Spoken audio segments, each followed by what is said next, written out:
সুপ্রিয় দর্শক, সবাইকে আসসালামু আলাইকুম। আমরা ঘটে যাওয়া ঘটনা ও পত্রিকার শিরোনাম নিয়ে বিবেকের অনুশাসন থেকে বিশ্লেষণ করে থাকি। সুপ্রিয় দর্শক, আজকে একটা বিষয় নিয়ে আলোচনা করতে চাই। সেটা হচ্ছে, আমরা আমাদের রাজনৈতিক নেতা বা বিশেষ ব্যক্তিদেরকে অনেক সময় রাজনীতিকরণের কারণে তাদেরকে তাদের যথোপযুক্ত মূল্যায়ন করতে পারি না। এটা আমাদের সংকীর্ণতা।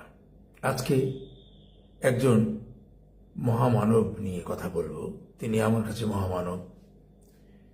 প্রথম কথা হলো, এটা আমি কোনো রাজনৈতিক কোনো দলীয় দৃষ্টিকোণ থেকে বলছি না।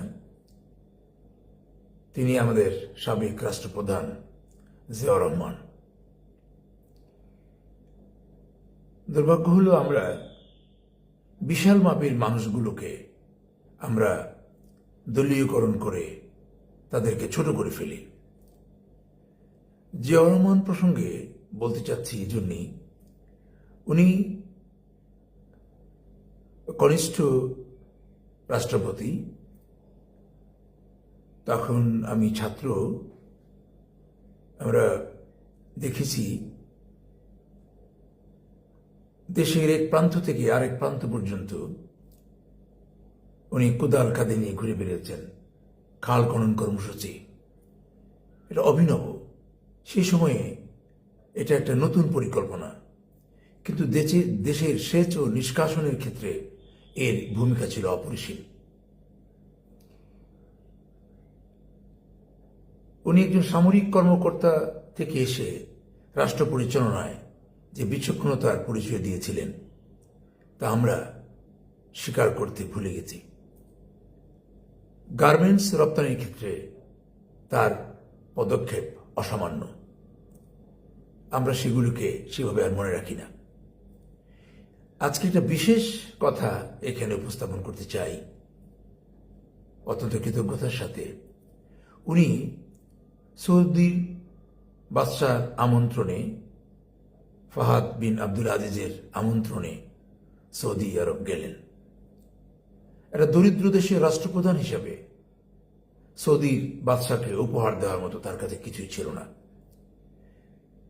উনি এই মরুভূমির প্রান্তরে প্রথম নিম গাছের চারা রোপণ করে বিশ্বকে তাক লাগিয়ে দিলেন।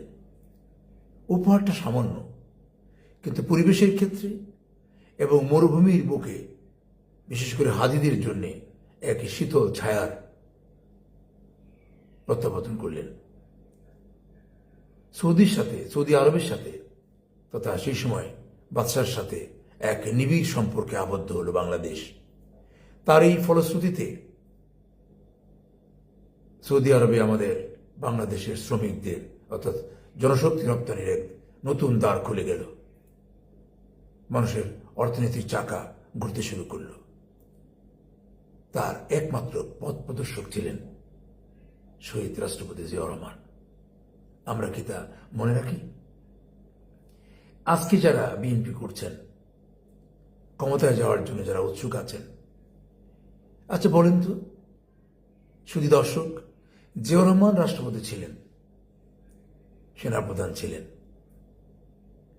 উনি চলে যাওয়ার পরে কোন অর্থ কেলেঙ্কারি তাকে স্পর্শ করতে পেরেছে?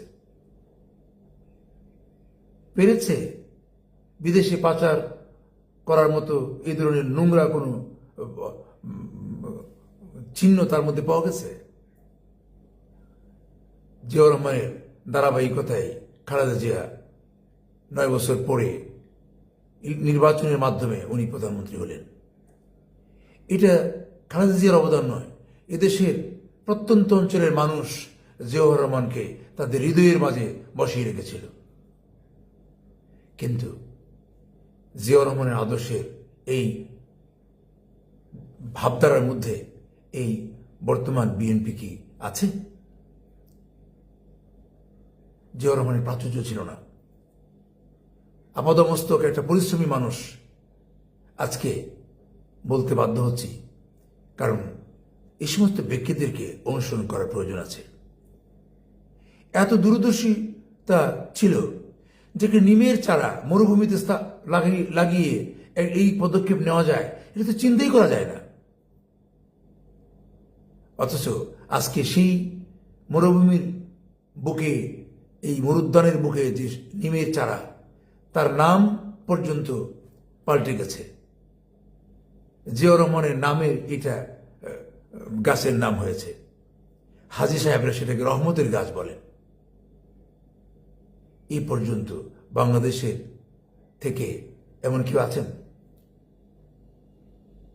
এখন এটা দিয়ে নোবেল পুরস্কার পাওয়া যায়নি, কিন্তু তার থেকে অনেক গুণ বেশি না কম, সুপ্রিয় দর্শক? কিন্তু আমরা এই কথাগুলোকে নিয়ে আসি না।